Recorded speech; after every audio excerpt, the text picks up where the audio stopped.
Okay, welcome to our Barley Friday. So, ang ating topic for tonight is ito, yung top questions. Yan, ito po yung ating topic. Baliktad siya! Naka-mirror kasi, no? Paano ba settings dito? Meron ba dito? Wala. Ayan, sige. Meron akong gustong itry. Kung gusto nyo mag-join sa aking live ngayon, pwede kayong mag-request ng hand, tapos i-add ko kayo para dalawa tayo sa screen. Pwede natin siyang itry. Para lang may discussion kung gusto nyo mag-join. Tapos kasi yung pinaka-topic natin tonight is 3 most common questions na natatanong sa akin. And malamang, ito din yung 3 most common questions na natatanong sa inyo din.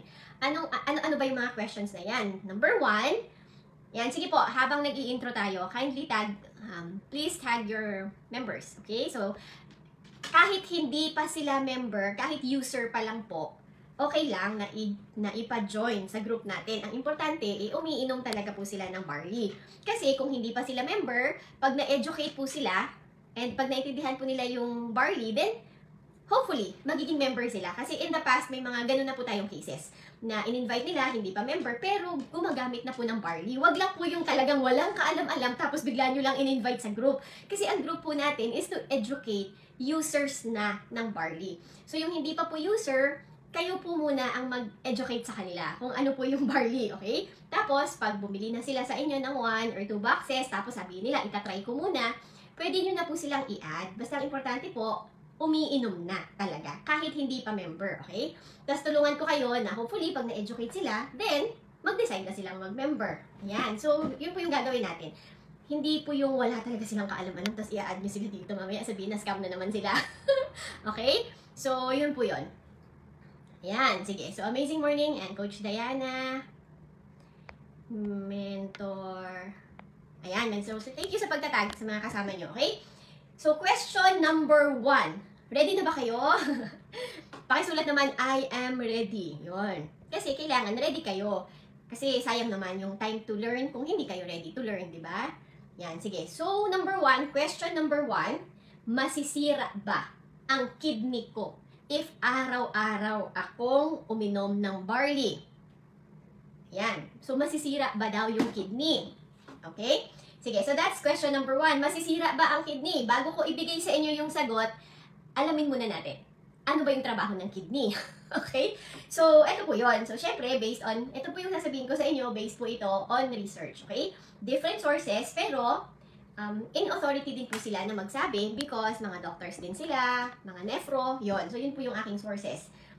So, papakita ko sa inyo, ito po yun. Kung makikita nyo yung illustration na to, yan po lahat yung ginagawa ng kidney natin. Ano ba muna yung trabaho ng kidney? Bakit very important na bago nating sagutin kung masisira ba yung kidney or hindi, alamin muna natin. Ayan, I am ready. I am ready. Thank you. So, alamin muna natin, ano ba yung trabaho ng kidney? Okay? So, to start, meron po tayong 2 kidney. Ang tawag po sa kanila, parang tawag sa kanila, magic bean. Kasi hugis beans po sila. Meron kaya akong drawing dito ng kidney. Para po kasi siyang para siyang magic beans. Ayan, so ganyan po yung kanyang itsura. O, diba? Mukha siyang beans. Ayan. So, very important yung trabaho ng kidney sa ating katawan. Bakit? Sila po yung, kumbaga pa sila yung nagmamanage ng fluids sa ating katawan. Okay? So, yan yung isa niyang pinaka-importante niyang function is si kidney nagmamanage ng fluids sa ating body. Number 2, siya din po yung ng waste. Nagmamanage ng waste sa ating katawan. I will try to explain this as simple as I can, okay? Next, siya din po yung nagmamanage ng mga vitamins, tsaka minerals, tsaka hormones. So, meron po siyang 5 minamanage sa body natin. 2 kidney, may 5 trabaho, okay? And that's to manage the fluids, to manage the wastes, to manage the vitamins, the minerals, and the hormones. So, meron siyang 5 na job description. Ngayon, paano po ba natin pangangalagaan yung kidney natin? Okay? So, yung question is, nakakasira ba yung barley kapag araw-araw mo siyang iinumin? Okay? So, bago ko yan sagutin, ito muna. Function ng kidney. So, nasabi ko na sa inyo. Number 2, paano ba dapat aalagaan yung kidney? So, ngayon, bibigyan ko kayo ng 5 tips. Okay? So, ito siya. Meron akong notes just to make sure na hindi ko makakalimutan yung very important items na i-share sa inyo, okay? Number 1, unang-una, how to take care of your kidney. Unang-una, kailangan nyo pong uminom ng tubig. That being said, kapag hindi enough ang tubig na iniinom ninyo, makaka-damage po yan sa inyong kidney. Okay? Very basic. Drink water. So, yun po yung pinaka-importante kasi if you remember, yung katawan 20% tubig po tayo. Kaya 'di ba? Kaya pag pupunta tayo sa, let's say, na-freeze tayo sa freezer, talagang mag-freeze tayo. Kasi majority, we are made of water. So, kailangan po yung mga organs natin, yung brain natin, yung isang possible sakit sa bakit tayo may headache, possible na kulang tayo sa hydration. So, water plays a very critical role, especially sa ating kidney. Ayan! Sorry, nawala po ako. Am I back? Am I back? Sorry po. Nawala ako mga mens. Ayan. Pasensya na po, yung aming connection, medyo nagloko siya. So, nawala po ako. Nasaan na ba? So, I think I'm back already, no? Okay, sige. So, pa-confirm naman po kung ako'y naririnig. Is my audio okay? Is my video okay? Review ko lang. So, makakasira ba ng kidney? Yung pag-inom ng barley everyday? Before I go to the answer, number 1, ano muna yung function ng kidney? Okay? So, lahat po ng kinakain, actually lahat ng kinakain natin, whether we like it or not, nakaka-affect siya sa kidney. Ay, nawala ulit ako. You stopped again. Opo, I'm here again. Ay, nag-change connection ako. So hopefully this time it will be okay na po. Ayan, so sorry, very very sorry. Ayan, sige. So the kidney, paulit-ulit tayo nito kasi hindi ko alam, kaya pagpasensyahan nyo na po. Nag-intermittent fasting ang aking internet. Nakakain ko lang ng omelette, dapat yata binigyan ko siya. So, nagmamanage ng fluid, ng waste, ng vitamins, ng minerals, and ng hormones ang ating kidney. So ganito po yon. Tignan nyo po, may papakita ako sa inyo para lang clear. Yan. So, every day, may 20 to 25 times po umiikot yung ating 180 liters of blood sa ating katawan. So, 20 to 25 times dumadaan po yung dugo natin sa ating kidney. Ganun po siya ka-importante, di ba? Kasi, syempre, siya yung nagmamanage nun. So, padaan-daan siya doon. So, lahat ng dugo natin, para silang nagpapacheck attendance sa ating kidney. So, lahat ng kinakain natin, water, sugar, protein, carbs, fat, and fiber, lahat po ng mga yan, lahat. Kaya kapag madami po tayong kinakain na unhealthy, na waste, dumadaan po yan lahat sa kidney natin. So, ngayon, ano po yung catch? Alam niyo po yung ito. Kaya po yung actually, yung doctor na naka-in-charge sa ating mga kidneys, ang tawag po sa kanila ay nephrologist, okay? Kasi ito po yun. Sa kidney natin, meron po tayong mga tinatawag na nephrons. Ayan. So, meron po tayong mga 1 million yan sa loob ng ating katawan. Ma-amaze po kayo sa kanilang trabaho kasi para silang mga kamay. So, ganyan po siya. Ayan. So, yung nephron natin, meron po siya mechanism na ang ginagawa, nag-filter ng ating blood. So, meron tayo dito, may unfiltered blood, tapos meron tayong filtered na blood. O, di ba? So, si kidney, yun yung trabaho niya. Ito ba, gagamitin ng katawan? Kapag gagamitin, ibibigay niya yun sa organs natin. Pero, yung hindi gagamitin, ilalabas niya yun. So, ganyan katalino kung paano ni God ginawa yung katawan natin. Ganyan. So, para siyang may machine. Ayan o, yung pinapakita niya. So, para siyang may machine na nagsasabi na, ikaw, dito ka pupunta. Ano pa yung traffic enforcer? Ayun, yun yung tamang term. So, yung mapapakinabangan, dito kayo pumunta. Yung hindi mapapakinabangan, dito kayo. So, ganun na-critical yung trabaho niya.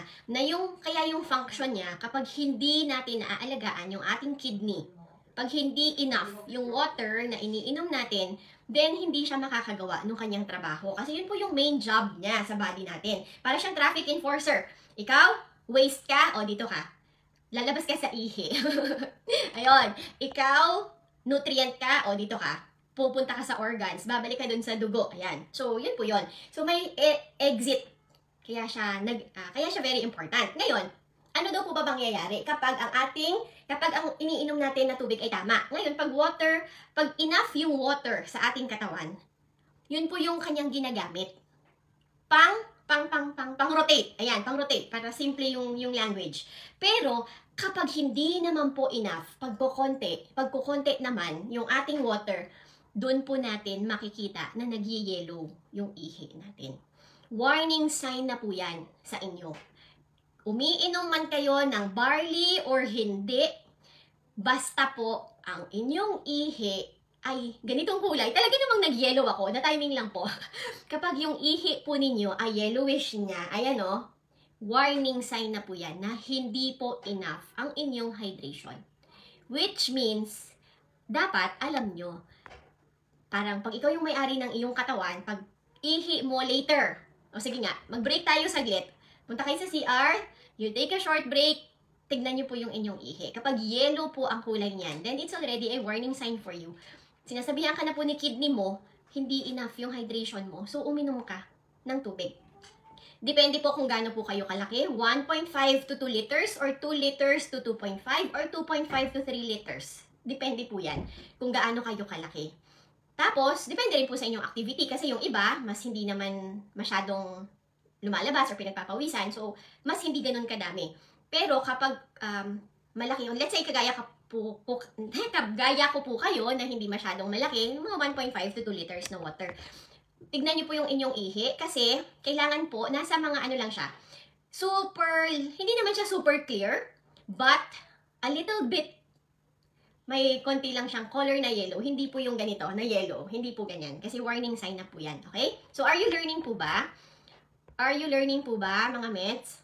So, kailangan nating maintindihan. Ano pa ba? Aside dun sa nagre-regulate siya ng mga fluids sa ating body, ano pa ba yung kanyang function? Another one is, siya po yung nag-a-activate ng ating vitamin D. Diba? So, vitamin D, remember, if you were able to attend my previous trainings, or let's say sa inyong team about vitamin, the sunshine vitamin, no? So, malalaman nyo po na ang vitamin D, galing siya sa sun, pupunta siya sa skin, ma-activate from the skin, pupunta siya sa liver. From the liver, pupunta po siya sa kidney. So, yun po yung trabaho niya. Siya po yung mag-activate ng vitamin D, and included po siya sa ating blood pressure. Pagre-raise ng blood pressure, and siya din po yung mag-activate ng vitamin D. Tapos may another po siyang ilalabas, mahirap siyang i-pronounce. Erythropoietin. Ganon. Basta, siya po yung nagpo-produce ng red blood cells naman. So, kapag hindi po maayos yung ating kidney, yung ating BP ay affected, tsaka yung production ng red blood cells natin ay affected din. Yan. So, ito po, papakita ko sa inyo. Yan po yung mga kinakain nating lahat na yan. Yan. So, pag garbage po yung mga kinakain natin, then na-overwork po masyado yung ating kidney. So, parang hirap na hirap siyang maghanap saan ba dito ang mapapakinabangan ng katawan ng taong tong kumakain. Kasi kung ikaw po yung may-ari ng katawan, hirap na po si kidney paghahanap. Alin ba dito yung vitamins? Alin ba dito yung minerals? Parang lahat naman to waste. So, ilalabas lang niya ng ilalabas. And eventually, mapapagod na siya. Okay? So, what do your kidneys do? Without our kidneys functioning properly, we all die. Alam po natin yan, di ba? Kasi yun po yung kanyang trabaho. Siya po nagmamanage ng lahat nun. Now, ito naman, ang next natin is, ano ba yung ways or tips natin to look after the health of our kidney? Okay, so ang source ko po is, he is a nephrologist po siya, so yun po yung trabaho niya, nagte-take care ng mga kidneys. First and foremost is drink water. Okay, so as I have already mentioned to you, that's approximately, hindi na po enough yung 8 glasses actually. Mga 10 to 12 glasses of water, or kung per liter, 1.5 to 2 liters pag medium built, pero 2.5 to 3 liters kapag medyo malaki ka po, on the bigger side ka. Next, number 2, second tip is, kailangan po ang ating, wait lang. Number 2, kailangan po ang ating weight. Dapat hindi po tayo obese. Obesity, ito po ha, obesity causes our kidneys to overwork. So, Kailangan po talaga, kung medyo ang BMI nyo po, nasa overweight or obese na po kayo na side, kailangan nyo po talagang magbawas ng timbang. Kasi nakaka-damage po sa kidney kasi na-overwork po siya. Yan po. It increases and it can cause kidney damage. Next. Number 3 is blood pressure. Pag kayo po ay hypertensive, ito po naranasan ko po ito kasi with my third child, nag-pre-eclampsia po ako. Ang pre-eclampsia po is while pregnant, nag-shoot up po yung aking BP. Mabot po ko ng 200/120, ganon. So, nalaman na po nila na nadadamage na yung aking kidney kasi nagre-release na po ng supposed to be, yung chemical na yan, hindi siya dapat nagli-leak. Pero na-detect na po siya sa aking urine, tapos yung creatinine ko po, tumataas na din. Kaya po at 30 weeks, yung aking youngest, pinalabas na po siya kasi nasisira na po yung aking kidney. So, kapag magpapatuloy po siya sa aking sinapupunan, aside sa nakukulangan na siya ng supply sa oxygen, ako din nasisira yung aking kidney. So, both for the baby and for me, hindi na siya okay. So, it's very important that you keep your BP below. Huwag niyo pong i-target yung 120/80. If you can, below 120/80. Yun po yung magandang BP, below 120/80. So, ang high blood pressure, nakakasira din po siya ng ating kidney. Next, diabetes. Okay? So, meron po tayong kidney damage or kidney failure due to diabetic po kayo. So, high blood glucose also contributes to unhealthy na kidney. So, nakakasira din po yun. So, ito po. So, siguro next na topic na lang natin, paano ba maiiwasan yung pagtaas ng blood sugar? Kasi isa po siyang contributor sa ating kidney damage. Next. Ano ba? Blood pressure. So, tapos na to. Okay? So, yun po yung mga bagay-bagay na yon na nakakasira sa kidney natin. Kahit wala po tayong iniinom na supplement, but we neglect to drink enough water, that is already enough grounds para masira po yung kidney natin. Number 2, kahit hindi ka po umiinom ng barley, tapos may high blood ka, may diabetes ka, enough na po yun para masira ang inyong kidney. Ngayon, to be on the preventive side, okay, question number 1 pa lang tayo ha. Pero gusto ko kasi itong i-explain. Because it's not just a matter of yes or no. You have to understand how the kidney works bago kayo mag-conclude or bago kayo magbigay ng sagot. So, yes, it may be a very simple question, but if you do not understand tungkol sa kidney natin, then hindi nyo rin siya ma-explain sa mga umiinom ng barley. Now, to be on the preventive side, bago kayo magbigay ng barley, tanungin nyo, hypertensive po ba? Kasi kapag ang sagot po nila doon, ay oo, diabetic ako, ay oo, hypertensive ako, ay hindi ako mahilig uminom ng tubig pakonti-konti lang ako, siguro mga isang baso lang yung tubig ko sa isang araw. So, to begin with, malamang may problema na po yung kidney nila bago pa sila uminom ng barley. Yan, hello po. I'm back. Thank you for waiting. Hello?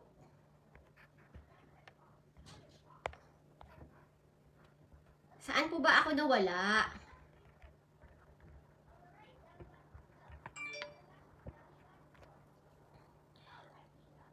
Mga meds, saan po ba ako nawala? Kasi, nagsasalita ako, hindi ko alam kung saan na yung saan yung na iparating kong mensahe sa inyo.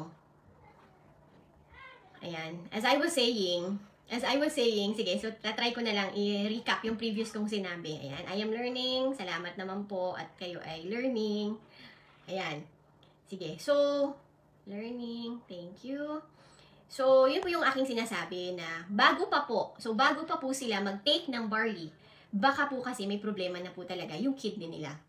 Baka hindi na talaga sila umiinom ng enough ng water since birth. Kaya mula nung pagkabata, dehydrated na po, uhaw na po yung kidney nila. So, bago pa sila uminom ng barley, baka may problem na yung kidney nila. Number 2, kung sila po ay hypertensive tsaka diabetic, baka rin may problem na rin yung kidney nila. So, ano po yung magandang gawin? before nyo po sila ipa-start na uminom ng barley, tanungin nyo na po sila. Sir, ma'am, hypertensive po ba kayo? Diabetic po ba kayo? Maayos po ba yung pag-inom ninyo ng tubig? Mas maganda kung pwede ninyo silang tanungin kung meron silang previous na laboratory. Kung may previous na po silang laboratory, tignan nyo po yung creatinine. Okay? So, itatype ko siya dito para alam nyo kung ano yung hahanapin nyo. Kasi ang creatinine na yan, meron po yung upper limit na dapat wag susobra sa ganitong value. Yung value ng creatinine, depende po kasi siya sa lab, tsaka sa unit of measurement, so depende po yun sa laboratory. Pero makikita nyo yan, may guide yan na ano yung minimum, ano yung maximum. So, kailangan po, as much as possible, bago nyo sila ipastart, tanungin nyo na, may previous laboratory po ba kayo? Kasi, alam nyo po, yung preventive healthcare po talaga na habit, dapat po every year nagpapacheck po talaga tayo ng ating laboratory. Kung kaya lang naman ng budget. Kung hindi, hanapan natin ng budget kasi there is no other way for us to see what's going on the inside, not unless na mag-lab test po tayo. So, kailangan po, kung pwede silang, kung meron na silang record ng mga creatinine na yan, or yung mga kidney function test na yan, o mga ultrasound na yan, kung hypertensive, diabetic, or hindi umiinom ng tubig, or obese, yan. So, yan po kasi yung mga grounds na bago pa uminom ng barley, may problema. Baka may problema na sa kidney.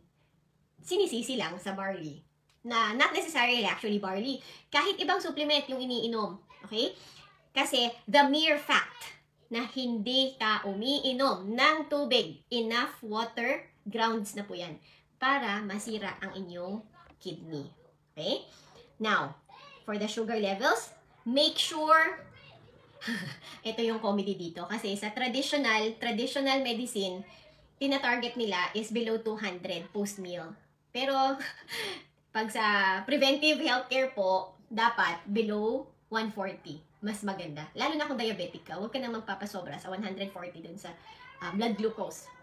Mas maiintindihan nyo siya kung nag-check po kayo regularly ng inyong blood sugar, mas maiintindihan nyo po yung sinasabi ko na mas maganda if below 140 after meal.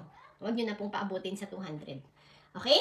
So, to answer the question, wala pong simple answer. Pero, based on my experience, as I have mentioned, I have been using food supplement mula pa po nung year 2000. And until now, my kidney is perfectly well. That's actually 22 years. So, kung totoo po na nakakasira ng kidney ang supplements, dapat po matagal nang sira yung kidney ko. And nung kidney ng husband ko. And nung kidney ng mga anak ko. Kasi since nasa tiyan ko pa sila, umiinom na ako ng supplement. So, syempre, napupunta yun sa kanila. So, yun po yung kung paano ko siya sasagutin. And I hope na ganun nyo rin po sasagutin. Nakakasira ba siya ng kidney? Generally, hindi. Generally, hindi siya nakakadamage. In fact, nakakatulong si barley. Bakit? Nakakatulong siya pagpababa ng blood sugar. Nakakatulong siya ng pagpababa ng BP.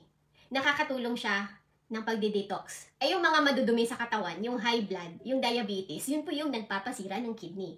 So, basta po uminom ng tubig, enough water. Kasi, with or without barley, kapag hindi ka naman talaga umiinom ng tubig ng tamang dosage, talagang masisira yung kidney natin. Ayan. So, yan po yung sagot. Hindi po ako galit. Nagpapaliwanag lang. Ayan. So, clear po ba? So, latest po naming laboratory was last year. Siguro mga, I forgot if it was October or, was that October or September? Pero maayos po yung lab test namin and yon. Sa September, this 2022, 22 years na po ako nag-food supplement. And my kidney is perfect. Wala po akong high blood. Ngayon, wala na po. After kong manganak, wala na po. Bumaba na po yung aking blood pressure.